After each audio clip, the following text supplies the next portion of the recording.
Graças a Deus. Eu quero convidar você para abrir a Bíblia em duas passagens. Quero que você abra a sua Bíblia em Atos dos Apóstolos, capítulo 6. Atos 6. E Efésios 1:11.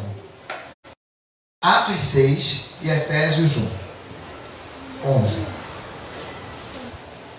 Atos 6 diz assim: naqueles dias, crescendo o número dos discípulos, os judeus de fala grega, entre eles, queixaram-se dos judeus de fala hebraica, porque suas viúvas estavam sendo esquecidas na distribuição diária de alimentos. Por isso os 12 reuniram todos os discípulos e disseram: não é certo negligenciarmos o ministério da palavra a fim de servir as mesas. Irmãos, escolham entre vocês, 7 homens de bom testemunho, cheios do Espírito e de sabedoria. Passaremos a eles essa tarefa e nos dedicaremos à oração e ao ministério da palavra. Amém.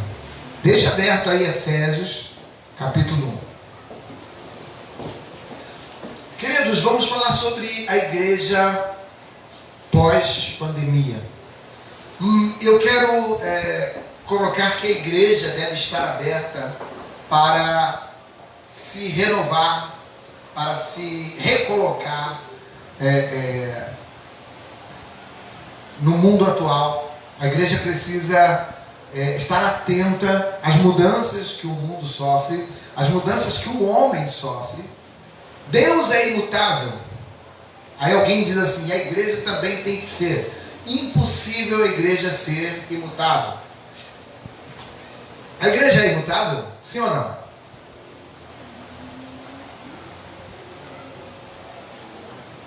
Claro que não. A igreja não é imutável. A igreja muda. Porque a igreja é formada por homens. Alguém disse: não, a igreja tem que ser aquela desde...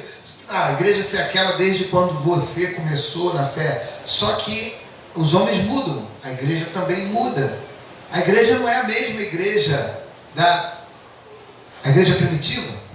Se a igreja fosse a mesma, nós tínhamos que ter um culto por semana, um culto público por semana, com 5 horas de duração, só de palavra.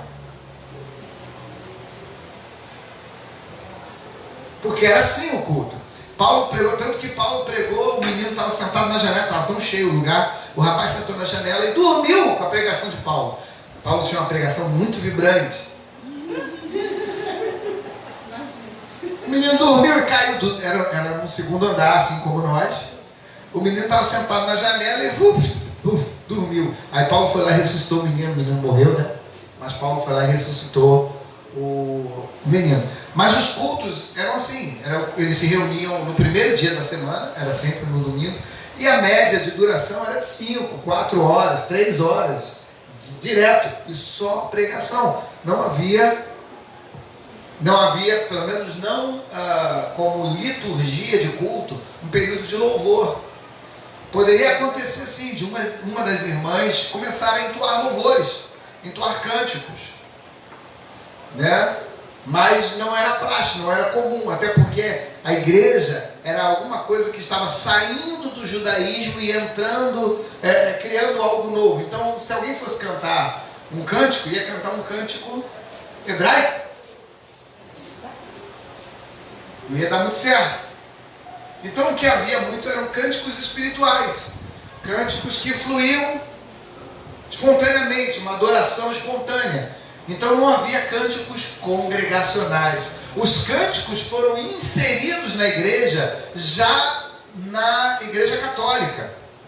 Já bem mais à frente, após Constantino, ano 300 depois de Cristo, que aí foram inseridos louvores na igreja, que os primeiros louvores, na verdade, eram cantos gregorianos, que foram instaurados pelo Papa Gregório.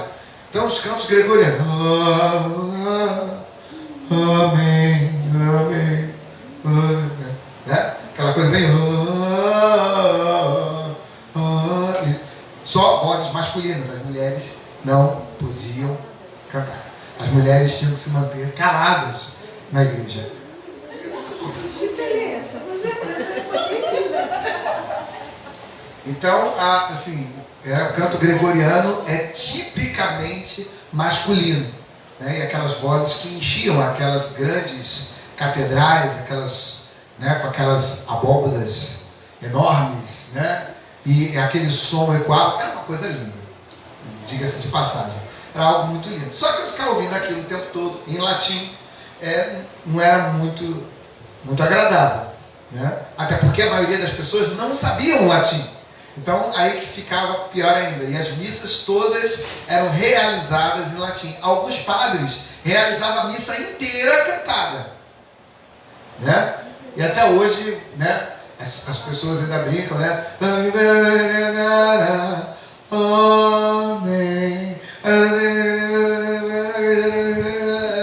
E assim, isso é um cântico, tá? Isso é um cântico. Eles entoavam um cântico. Então, a música foi inserida na igreja muito tempo depois. Então, se alguém diz assim, a igreja não pode mudar, a igreja não pode ter cântico. Então, a igreja não pode mudar, a igreja não pode ter esse tipo de cântico. Então, na verdade, a igreja muda. Porque a gente um dia teve culto sem cântico, né? Algum dia a gente teve um culto sem ordem de cântico. Cada um cantava o que achava. Então, alguém estava aqui e de repente sentia no espírito e começava a entoar um louvor a Deus, espontaneamente. E aí daqui a pouco um começava a pregar, daqui a pouco, né, o outro profetizava, e eles ficavam ali à disposição de Deus, sem tempo, ficavam ali, e ficavam. E de repente alguém tomava a palavra e dava a direção. Algumas igrejas querem continuar com isso, né? Algumas igrejas, se não me engano, na Batista, a igreja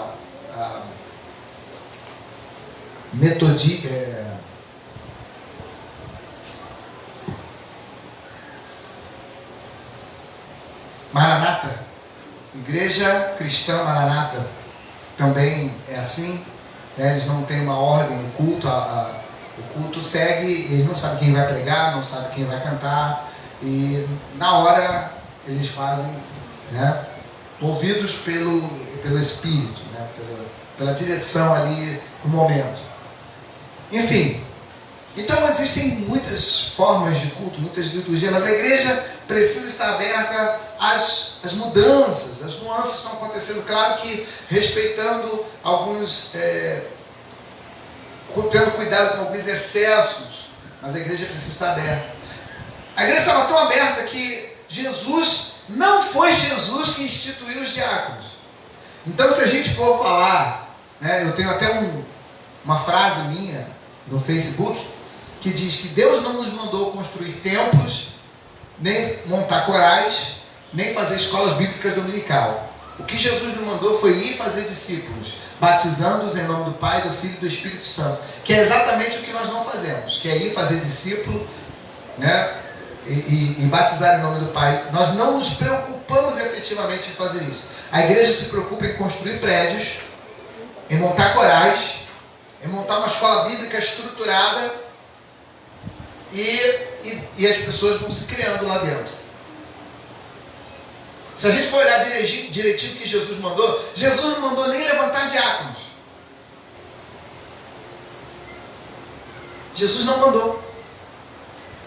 A instituição dos diáconos veio através dos apóstolos.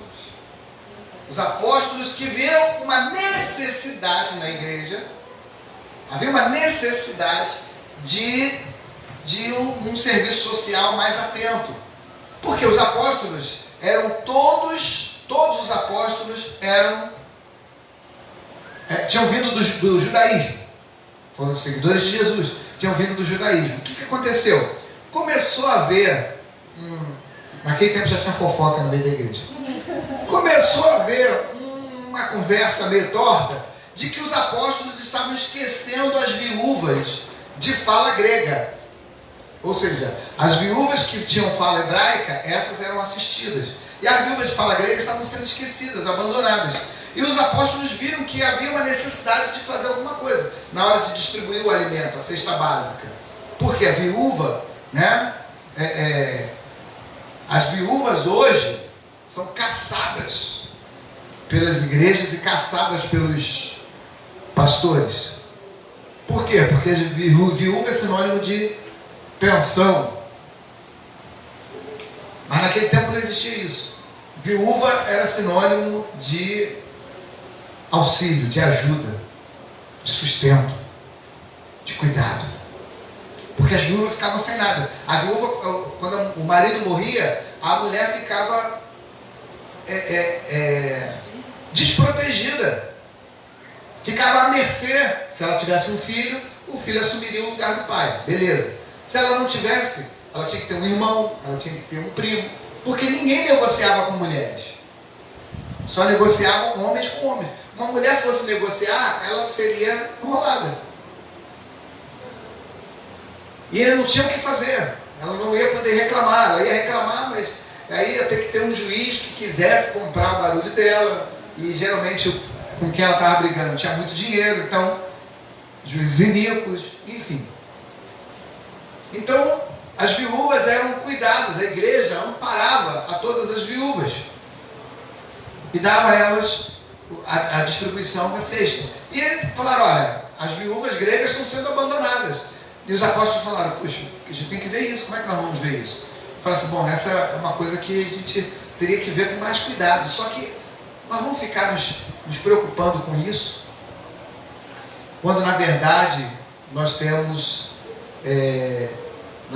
que nos dedicar à oração e à leitura da palavra. Nós temos que nos debruçar sobre isso. Porque eles lembraram de Jesus. Jesus não se preocupava com isso.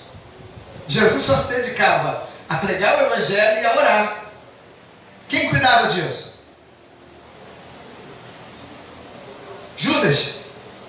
Judas era o camarada que cuidava do dinheiro, cuidava, de comprar alimento, Então tinha alguém que fazia isso. E eles falaram assim, não, vamos fazer o seguinte, vamos separar 7 homens de boa reputação, cheio de sabedoria, cheio de fé, cheio do Espírito Santo, e vamos delegar a eles essa função.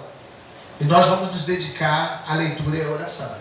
Então, eles estavam preparados para uma mudança. E a pergunta é, será que a igreja brasileira hoje está preparada para a mudança? Será que nós estamos preparados para a mudança? Pastor, para mim nada mudou. Vou continuar indo no culto. Irmão, mudou muita coisa. Algumas coisas que nós fazíamos foram travados. A igreja, nunca na história da igreja brasileira, pelo menos da igreja brasileira, aconteceu de ficarmos 100 dias sem poder cultuar. 100 dias sem poder cultuar com liberdade. E nesse meio tempo a igreja teve que se adaptar. A igreja teve que mudar. Então nós vivemos aqui uma onda, um mover, que a gente costuma dizer, já houve o mover do dente de ouro, mover do repousar do Espírito, já houve o mover do G12, já houve o mover da adoração extravagante, estamos vivendo o mover da worship, e agora passamos por um mover das lives. Mover das lives. Nunca houve tanta gente falando de Jesus na internet. Nunca houve tanta gente falando de Jesus na internet. Glória a Deus por isso. Até que todo mundo conheça o Evangelho. Então até quem não vai à igreja teve que ouvir. Botou lá, a gente compartilhou lá nos grupos de joga pra rolo Santíssimo, joga pra rolo Campo Grande, joga pra rolo Jabu, joga pra rolo Catiri, joga pra... Então assim, as pessoas, não, mas aí tinha gente que ficava brava, botava um recadinho mal criado lá, e falava assim, que negócio de culto é esse aqui? O administrador não tá vendo isso não? Tem que tirar isso aqui, é lugar para vender e comprar. Falei, então compra essa ideia. E excluiu o comentário, bloqueei a pessoa. Compra essa ideia. Vai lá, respondi e bloqueei. Vai que, Então, você está entendendo? Então as pessoas abriam seus celulares e tinha alguém falando de Jesus. Nem que fosse 3 segundos ela ia ouvir alguma coisa.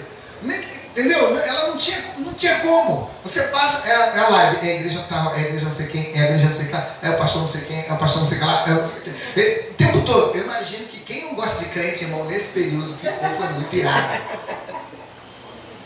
Porque o mover das lives entrou pesado. A igreja teve que se readaptar, porque a igreja não pôde mais, como não podia fazer cultos presenciais, a igreja não teve mais como recolher ofertas. Então a igreja teve que se readaptar e teve que trabalhar com transferências bancárias, operações online, transações financeiras pela internet. Então tudo isso teve que mudar, a igreja teve que se reestruturar, a igreja teve que rever seus conceitos. Algumas pessoas eram contrárias à igreja ter a maquininha de cartão. Assim, o que é isso? Que absurdo. Um tempo foi um absurdo. Só que a igreja teve, eu mesmo já falei isso. Eu falei, que absurdo, hein? Quem quiser ofertar aqui a maquininha. Assim, eu acho que não precisa ser desse jeito, mas o mundo que estamos vivendo hoje, as pessoas estão cada vez menos andando com dinheiro. Dinheiro de papel está sumindo. E nós vivemos um momento agora que não tinha como. Aí o pastor, olha, irmão, vou passar na sua casa e tal. E aí, toda aquela dinâmica de passar na casa, receber a oferta. E o dinheiro foi um dos maiores propagadores da Covid-19. Porque, a maioria das pessoas não higienizava o dinheiro. Até porque não tem como você... Como é que você vai receber de alguém e vai higienizar? É bem complicado. Bem complicado. Então o dinheiro vem, passa na minha mão, vai para a mão de outro, e vai para a mão de outro, e alguém espirra, e vai. Então, as igrejas tiveram que se readaptar. E talvez a maquininha venha a fazer parte com maior frequência em todos os cultos.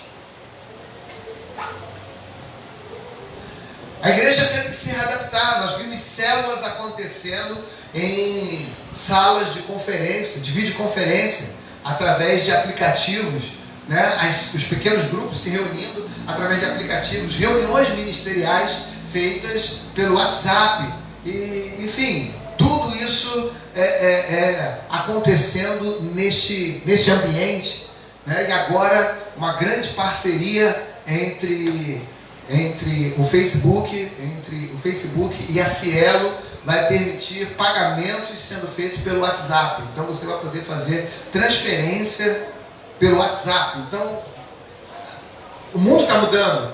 A igreja também precisa se readaptar. A igreja precisa observar isso e fazer as suas devidas mudanças. Então foram grandes as mudanças, igrejas que não fizeram ceia, igrejas que não fizeram batismo. Ceia e batismo não determinam a salvação, não tem a ver com o reino dos céus. A ceia e o batismo são duas coisas, duas ordenanças que servem apenas para reordenar a igreja, para nos trazer de volta ao caminho. O batismo nos coloca, nos insere no ambiente chamado igreja. E a ceia, ela nos mantém dentro desse caminho, nos faz acertar a direção, acertar o prumo. Então tudo isso também teve que ser mudado, ser alterado. E no que chamamos de igrejas evangélicas, e eu chamo de igrejas evangélicas igrejas que mantêm alguns padrões doutrinários, como por exemplo,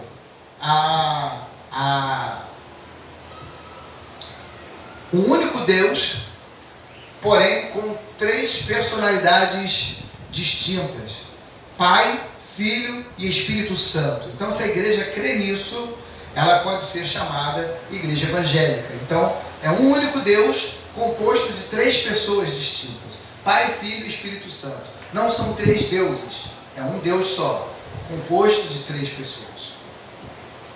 A igreja é aquela que prega que fora dela não há salvação, ou seja, não fora da denominação, mas fora da igreja de Cristo, a igreja invisível de Cristo, não há salvação. A salvação é através da igreja. Igreja evangélica é aquela que afirma que cremos na salvação vinda através de Jesus Cristo pela sua morte na cruz. Quem é Jesus Cristo? O Jesus Cristo que nasceu de uma virgem chamada Maria, padeceu sob o poder de Pôncio Pilatos, foi morto, ressuscitou no terceiro dia, está vivo e sentado à destra de Deus Pai, de onde há de vir para julgar os vivos e os mortos. Esse é o nosso credo, é nisso que cremos. Cremos que não há outro caminho pós-morte, a não ser dois: céu ou inferno. São os únicos dois caminhos. Cremos na ressurreição dos mortos. Cremos na cura divina. Então, esses são os padrões para igrejas evangélicas. E aí eu incluo todas as igrejas tradicionais, todas as igrejas pentecostais e algumas neopentecostais. Porém, existe um ponto onde há uma divergência muito grande, e é esse ponto que eu quero trazer para vocês hoje, que é justamente a soberania de Deus. Deus é soberano? Sim ou não? Sim. Deus é soberano. Se Deus é soberano, o que significa ser soberano? O que significa ser soberano?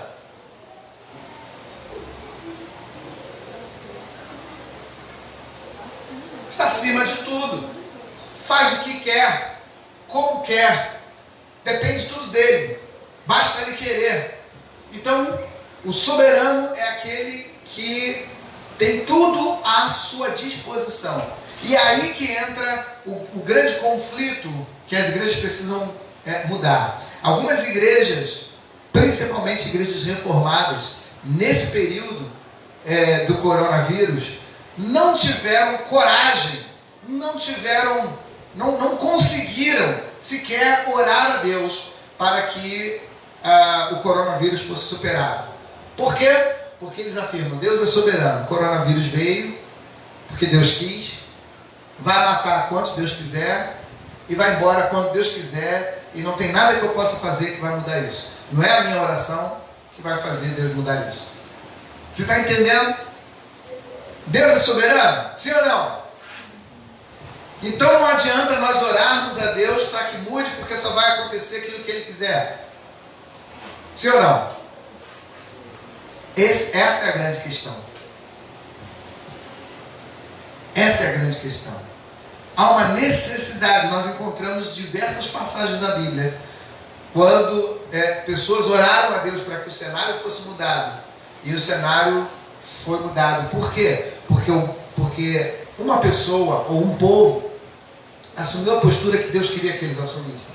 Isso aconteceu com Esther, que ela sozinha moveu o povo para fazer um jejum e pedindo a Deus que desse a ela oportunidade, livramento, e desse a todo o povo de Israel um momento de paz. E isto aconteceu. Deus providenciou isso para Esther, por causa da oração, por causa da busca, por causa da intercessão.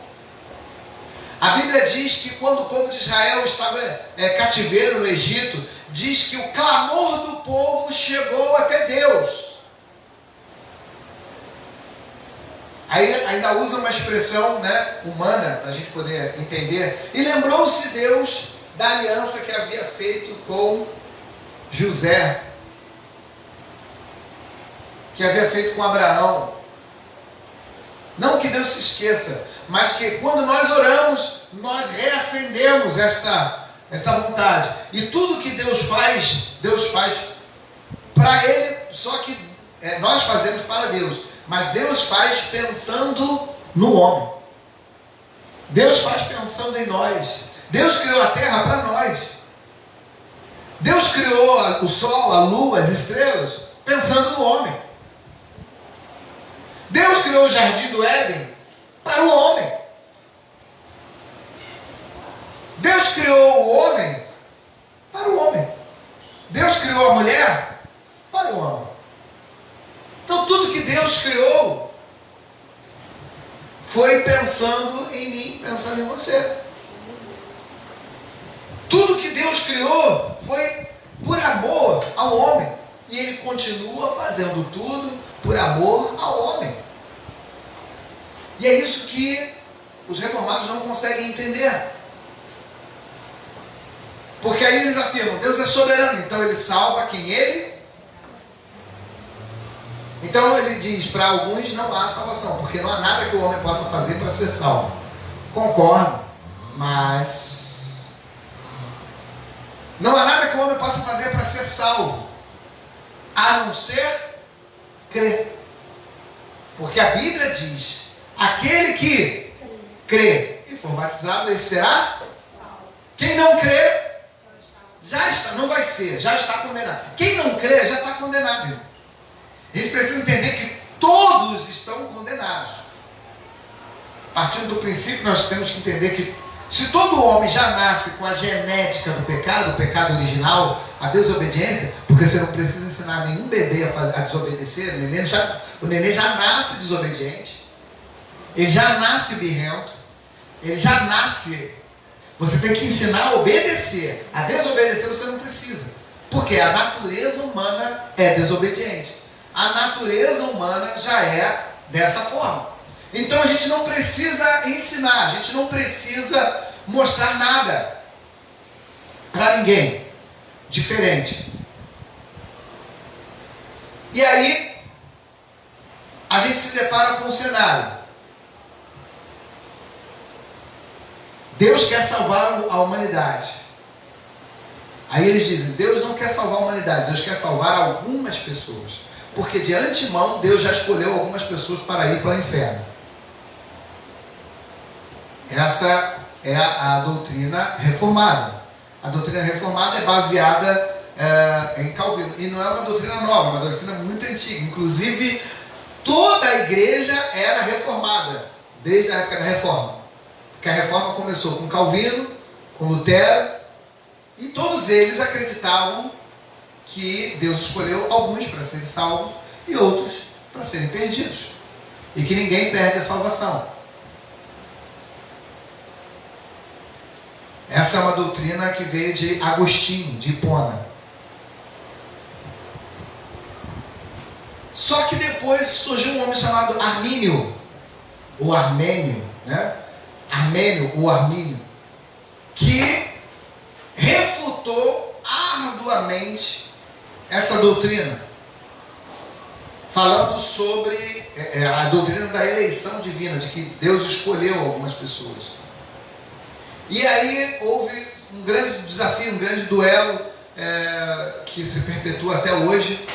Inclusive quem mais abraçou e difundiu essa doutrina foi John Wesley, fundador da igreja metodista wesleyana.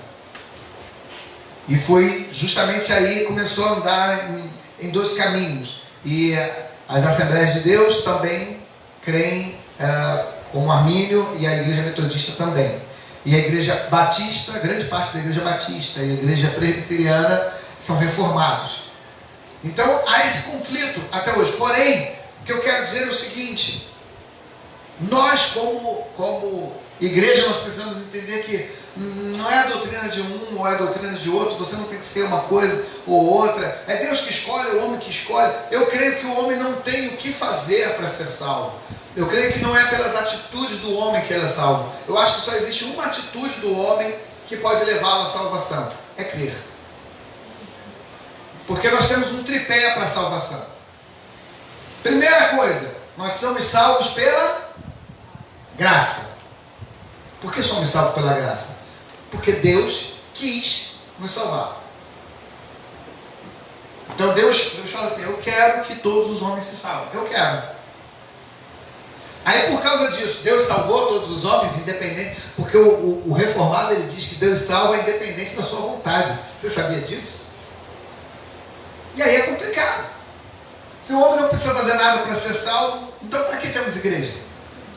Cada um vai viver a sua vida, e quem tiver que ser salvo vai ser salvo, quem vai para o inferno vai para o inferno, e não vai mudar nada. Então vamos viver como os animais aí.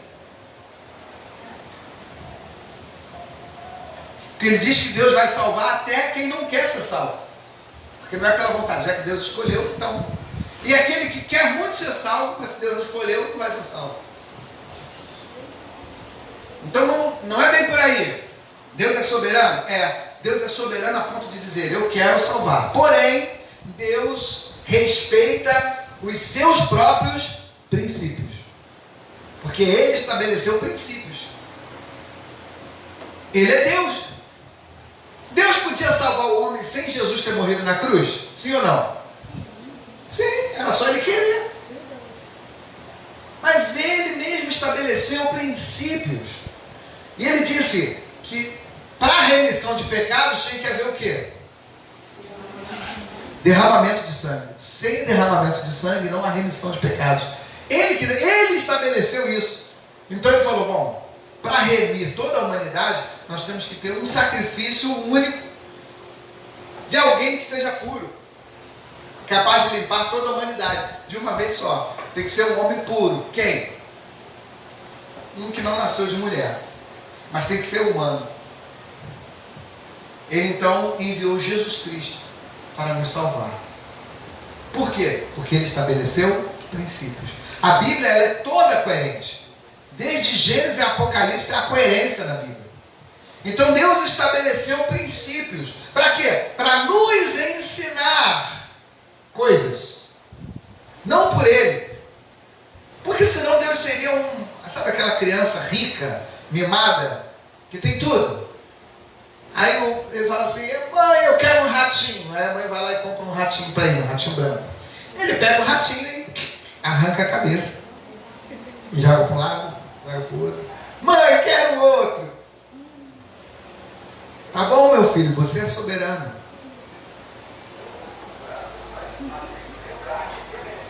Você está entendendo? Porque Deus é soberano. Então fala assim, se Deus é soberano, então Ele faz o que Ele quer, a hora que quer. Ela fala assim, vou fazer uma pessoa sem perna. Não, agora eu vou fazer uma sem perna. Não, agora eu vou fazer uma assim. Agora, por quê? Porque eu quero. Porque eu sou Deus, eu estou afim. E seria um Deus mimado. E nosso Deus não é isso. Aquilo que nós vivemos, aquilo que nós enfrentamos são consequências dos nossos próprios erros. Morreram milhares de pessoas com essa pandemia por causa de quê? Por causa da maldade humana. Por causa da maldade humana. A maldade humana de quem criou o vírus, a maldade humana de quem espalhou o vírus, a maldade humana de quem usou essa ferramenta para ganhar dinheiro, a maldade humana de quem tinha como salvar as pessoas e reteve, a maldade humana é que determina tudo isso, queridos. A perversidade, a briga de conflitos, a briga de poder, a briga política, tudo que acontece na humanidade é por conta disso. Alguém fala assim, Deus é mau, por que Deus permitiu isso? Deus permitiu justamente porque Ele é justo. Como diz aquela famosa frase que circula pela internet, Deus é tão justo, Deus é tão bom, que permite você plantar o que você quiser.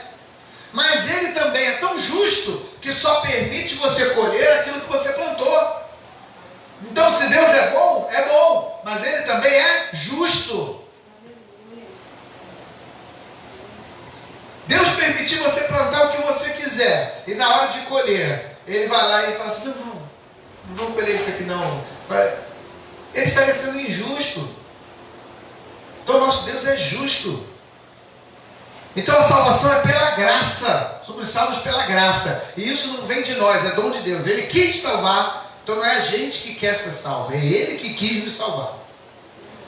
Então essa é a primeira parte. Segunda parte, a salvação é pelo sangue, porque sem derramamento de sangue não há remissão de pecado. Então somos salvos porque Deus quis nos salvar, e somos salvos porque Jesus morreu na cruz para nos salvar. Agora, qual é o terceiro pé desse tripé? Somos salvos pela fé. Deus quis nos salvar, Deus enviou o seu Filho para morrer por nós, e nós cremos nisso.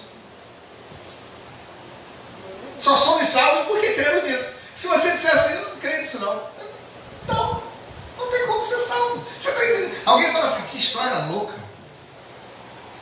Que história absurda é essa? Eu não creio nisso.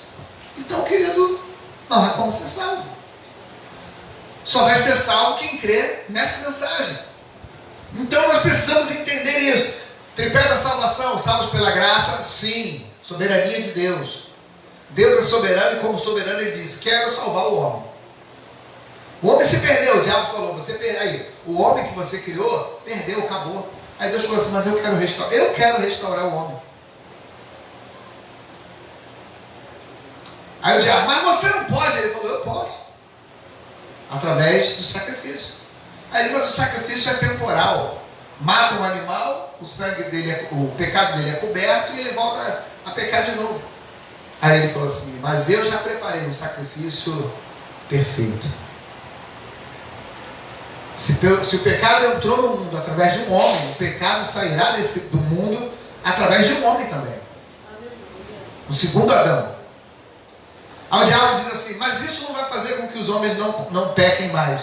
Eles vão continuar a pecar. Aí, pois é, só que esse que vai morrer por eles, vai ressuscitar no terceiro dia. E ele será para sempre intercessor desses homens que pecaram. Toda vez que esses homens pecaram, eles poderão interceder ao sacrifício, que é Jesus. Então eles poderão recorrer ao sacrifício e o sacrifício será válido para ele. Então, queridos, por isso nós não precisamos mais fazer sacrifício, porque o sacrifício já foi feito. O sacrifício é Jesus. Ele morreu por nós. E agora nós podemos invocá-lo a qualquer momento. Filhinhos, não pequeis. Mas, se porventura, olha só, mas se porventura. É acidente. O pecado na nossa vida tem que ser acidente. O pecado na nossa vida não pode ser planejado, não pode ser projetado, não pode ser arquitetado, não pode ser manipulado, não pode ser, sabe, é um acidente. Não era para acontecer, aconteceu. Pode ser o pior de todos. Pode ser o pior pecado que seja. Mas foi um acidente, assim. Não foi algo planejado, meticulosamente. Então ele diz, filhinhos, não pequeis, essa é a ordem, não pequeis. Mas, se porventura pecar, tendes um advogado junto ao Pai, que é Cristo Jesus. Um advogado que não perde batalha, não perde causa. A causa está ganha. Então, queridos, primeira coisa que precisamos entender na igreja pós-pandemia é que Deus é soberano? Sim. Porém, Deus continua atento às nossas orações. Vamos orar e Deus vai atender todas as nossas orações. Aí vem o outro extremo. Se um extremo diz, não adianta orar, porque não vai acontecer nada se Deus não quiser. Tem o outro extremo que diz assim, não, tudo que nós pedimos em oração, crendo, nós vamos receber. Tudo pegando versículos isolados. Os dois têm razão? Os dois lados têm razão? Tem. Só que estão pegando versículos isolados. Então, tudo que pedires ao Pai, em meu nome crendo, recebereis. O outro diz, Deus é soberano, faz tudo segundo a tua vontade, não cai uma folha, se não for a vontade de Deus.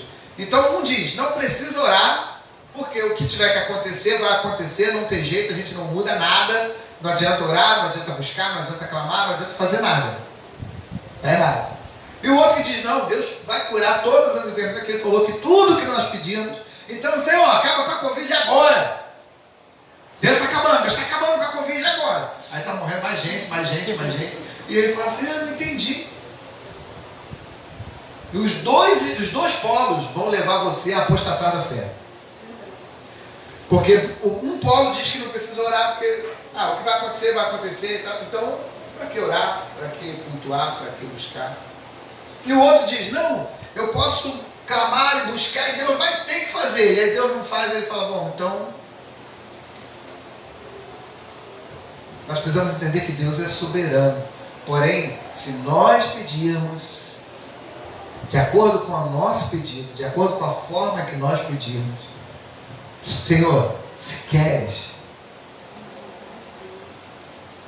Senhor, se tu queres que eu veja, lembra do cego? Se tu queres que eu possa ver. Aí Jesus disse, eu quero, veja.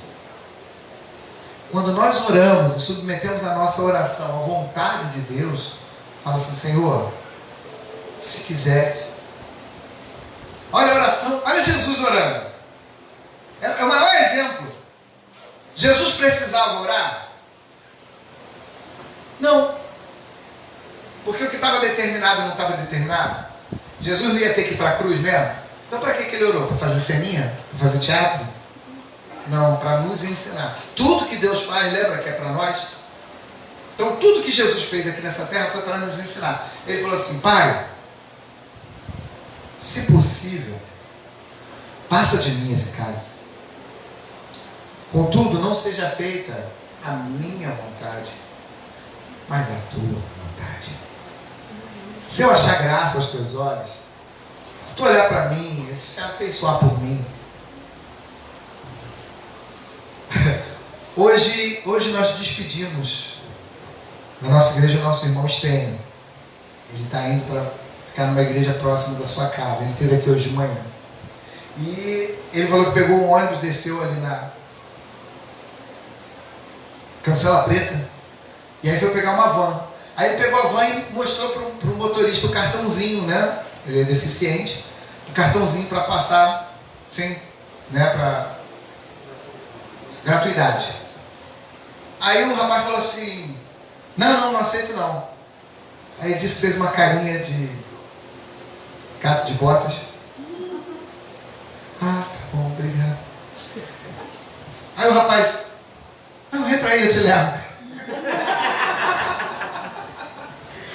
E o rapaz trouxe ele, deixou ele aqui. Seria esse rapaz alguém com mais compaixão que o nosso Deus? Queridos, Deus mais ainda, porque Deus conhece o nosso coração. E Deus pode mudar a história. Claro que Deus sabe de coisas que nós não sabemos. Nós vemos o passado, presente e futuro de forma linear. Para Deus não importa, no passado Ele é, no presente Ele é, no futuro Ele é hoje, sempre e eternamente. Amém. Ele é Deus. Então Ele pode mudar a história, Ele pode alterar situações, Ele pode fazer o que Ele bem quiser, porque Ele é Deus.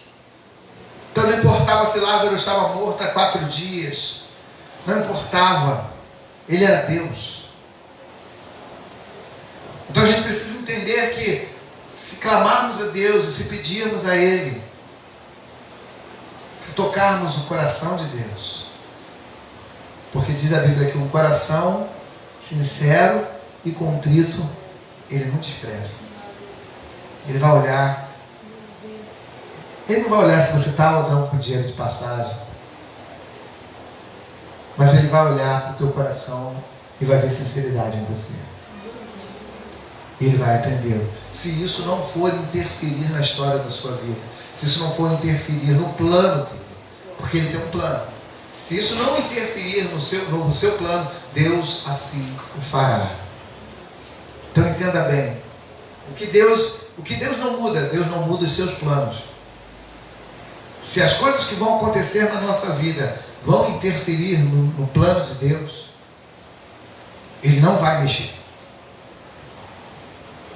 Ele não vai mexer. Existe uma história, existe um plano, existe um projeto.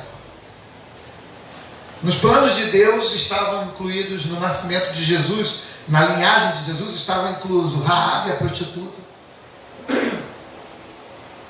Estava incluso Pérez, filho de Judá. Estava lá, estava incluído. E quem era Pérez? Pérez era filho de Judá com a sua nora.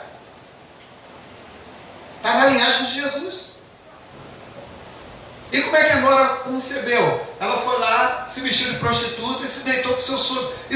Pastor, mas por que isso não é? Porque Deus queria que fosse dessa forma. Deus falou, não, tem que ser da linhagem dele. E Judá não queria mais casar. Judá já tinha, a esposa já tinha morrido. Os filhos de Judá foram maus diante de Deus. E Deus falou, mas tem que ser da linhagem de Judá. Tem que ser. Aí depois Raabe. Depois Ruth, a Moabita. Boaz estava lá, solteirão, falou, vou casar não. Deus chegou e botou uma viúva no caminho dele. Falou, essa aí casa, mas ela é moabita, casa com ela. Vocês ainda vão ter um filho. E o filho chamou Boaz. E assim foi. Jessé teve um filho, 2 filhos, 3 filhos, 4 filhos, 5 filhos, 6 filhos. Falou assim, mulher, eu acho que não quero mais filho não. Ela falou, ih, tô grávida de novo. Aí falou assim, rapaz. Falou, esse garotinho aí, o garoto veio, ruivo, comia pra caramba. Falou, esse garoto só me dá prejuízo. Botar esse garoto para trabalhar desde cedo, vai cuidar das ovelhas, vai. E Jessé já com raiva daquele filho, que aquele último filho dele, raspinha do tacho. Só dava prejuízo, comia pra caramba o garoto. Só que aquele ali acabou sendo o rei de todo Israel. Deus falou assim, eu quero abençoar, mas não é esse, vai mais um filho aí. Aí no 7º é que foi. Então quando Deus quer, se tiver a ver com o plano dele, nada vai mudar, nada vai alterar. Você está entendendo, querido? Agora, coisas que não tem a ver com o plano principal de Deus pode mudar. Se são situações que não vão trazer uma interferência no plano de Deus pode mudar. Deus pode fazer diferente. Se você vai estar hoje aqui com a blusa branca ou preta, se você vai estar de azul ou cinza, se você vai estar de roxo ou amarelo, isso não interfere no plano de Deus. Se você vai ter ou não uma dor de cabeça, um incômodo, um mal-estar, isso vai interferir ou não nos planos de Deus. Agora, se a enfermidade que você tiver e alguém que está ali perto de você, se ela orar por você, isso vai aumentar a fé daquela pessoa, para que ela possa chegar num ponto que Deus quer usar, Deus vai usar essa pessoa para orar por você e você vai ser curado. Não por você, mas pela pessoa, para edificar a fé, para fortalecer aquela pessoa ali, porque Deus tem um plano com ela lá na frente. Aí você fala assim, Deus me curou uma vez de dor de cabeça. Porque eu estou muito na presença de Deus. Não tem nada a ver com você e nem a presença de Deus na tua vida. Tem a ver com a pessoa que Deus queria que crescesse um pouco mais. Você está entendendo? Por que às vezes acontece o milagre e às vezes não acontece o milagre?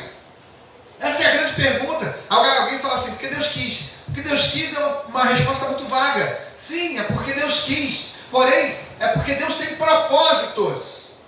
E se aquilo que aconteceu contigo está dentro do propósito de Deus, ou você vai passar por alguém que Deus tem um propósito na vida daquela pessoa para uma outra realização, Ele vai fazer acontecer na tua vida o que Ele quer que aconteça para edificar aquela pessoa e preparar aquela pessoa para um futuro brilhante que Ele tem reservado. Você está entendendo isso? Bendito seja o nome do Senhor. Então a soberania de Deus não nos isenta de responsabilidade.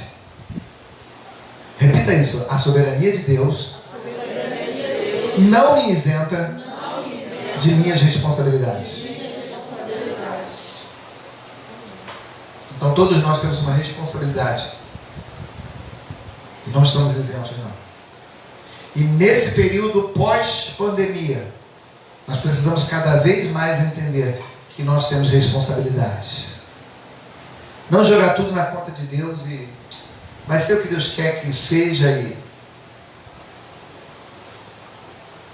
Não. Vai ser o que Deus quer que Ele seja e nós precisamos estar prontos, porque todos nós somos instrumentos, somos ferramentas nas mãos de Deus. Não somos como um jogo de xadrez, que somos os peões, que seremos eliminados ao bel prazer daquele que joga. Não, não é isso. Mas que cada um de nós tem uma importância, um papel fundamental, tem. Alguns de nós teremos na nossa vida um papel na presença de Deus. Alguns de nós terá na sua morte um papel na presença de Deus. Mas cada um de nós temos uma função. Ele nos escolheu, Ele nos regimentou, Ele nos chamou. E a partir do momento que a gente diz assim, Senhor, eis-me aqui, nos colocamos na posição, Deus traça um caminho novo para você. Ele tem um caminho novo, Ele tem uma história para você. Que você receba isso e aplique isso em tua vida, em nome de Jesus. Curva a sua cabeça.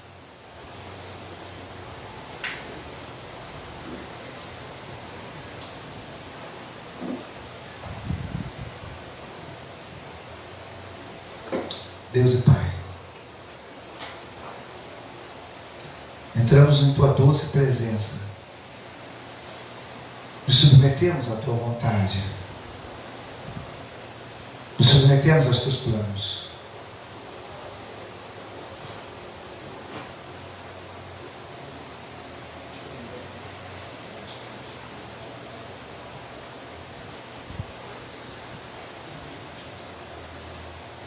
Tu és, Senhor, o nosso Deus. Não queremos viver, ó Deus, uma vida sem significado, sem importância. Não somos marionetes neste mundo. Somos instrumentos. Somos obra em tuas mãos. Somos criaturas tuas, ó Deus, feitas não para a satisfação, a sua autossatisfação. Mas estamos aqui, ó Deus, porque o Senhor nos preparou para aprender. O Senhor quer nos ensinar algo. E eu estou em tuas mãos, à tua disposição, para aprender. Faz em minha vida, Senhor, a tua vontade, o teu plano.